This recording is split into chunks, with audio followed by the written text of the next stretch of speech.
जय श्री कृष्णा। प्यारे भक्तों, आप सभी का स्वागत है, अभिनंदन है।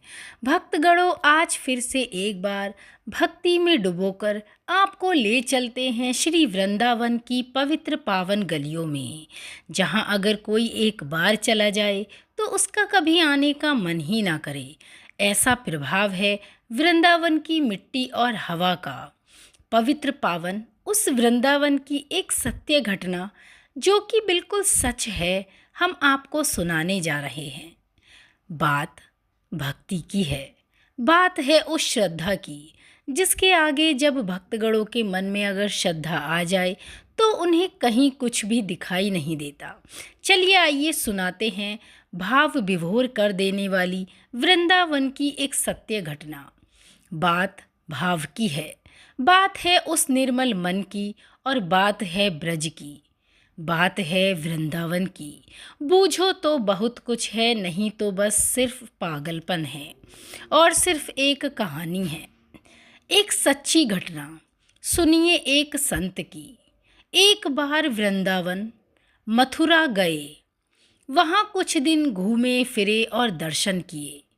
जब वापस लौटने का मन किया तो सोचा कि भगवान को भोग लगाकर कुछ प्रसाद लेता चलूं। संत ने रामदाने के कुछ लड्डू खरीद लिए, मंदिर गए और उन लड्डुओं को प्रसाद स्वरूप चढ़ाया और आश्रम में आकर सो गए। उन्हें सुबह की ट्रेन जो पकड़नी थी, अगले दिन ट्रेन से चले। सुबह वृंदावन से चली ट्रेन को मुगलसराय स्टेशन तक आने में शाम हो गई। संत ने सोचा अभी पटना तक जाने में 3-4 घंटे और लगेंगे। संत को बड़ी जोर की भूख लग रही थी, क्योंकि मुगलसराय में ट्रेन आधा घंटे रुकती है। चलो हाथ पैर धोकर संध्या वंदन करके कुछ खा पी लिया जाए, इससे पेट भी भर जाएगा और राम नाम भी हो जाएगा। संत ने हाथ पैर धोए और लड्डू खाने के लिए वही प्रसाद का डिब्बा खोला जिसमें से उसने बिहारी जी को भोग लगाया।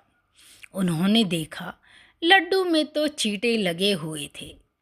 उन्होंने चींटों को हटाकर 1-2 लड्डू खा लिए। बाकी बचे लड्डू प्रसाद स्वरूप बांट दूंगा, ये सोचकर छोड़ दिए। पर कहते हैं ना, संत हृदय नवनीत समाना। बेचारे को लड्डुओं से अधिक उन चींटियों की चिंता सताने लगी। सोचने लगे ये चींटे वृंदावन से इस मिठाई के डब्बे में आए हैं। बेचारे इतनी दूर तक ट्रेन में मुगल सराय तक आ गए। ये कितने भाग्यशाली थे कि इनका जन्म वृंदावन की पवित्र पावन गलियों में हुआ था। अब इतनी दूर से पता नहीं कितने दिन और कितने जन्म इन्हें वापस वृंदावन आने में लग जाएं। पता नहीं ब्रज की धूल इनको कभी मिल भी पाएगी या फिर कभी नहीं मिल पाएगी। मैंने कितना बड़ा पाप कर दिया, इनका वृंदावन ही छुड़वा दिया। मुझे फिर से वापस जाना होगा।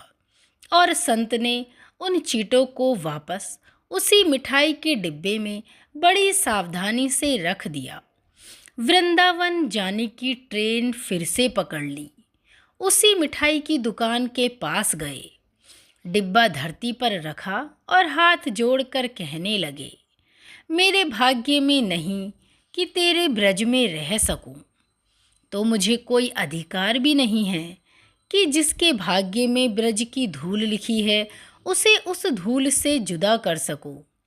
दुकानदार ने देखा तो वह उनके पास आया और कहा, महाराज, चींटे लग गए तो कोई बात नहीं, आप दूसरी मिठाई तुलवा लें। संत ने कहा, भैया, मिठाई में तो कोई कमी नहीं है। इन हाथों से तो आज पाप होते होते रह गया, उसी का प्रायश्चित करने फिर से वृंदावन आया हूँ। दुकानदार ने जब संत की सारी बातें सुनी तो उस संत के पैरों के पास बैठ गया और दुकानदार भावुक हो गया। इधर दुकानदार रो रहा था, उधर संत की आंखें भी गीली हो रही थी। बात है भाव की, बात है उस निर्मल और पवित्र मन की। बात ब्रज की है और बात है मेरे वृंदावन की। बात मेरे नट नागर की और उनकी राधा रानी की है। बात मेरे कृष्ण की राजधानी की है। बूझो तो कुछ है, नहीं तो बस पागलपन है और एक कहानी है।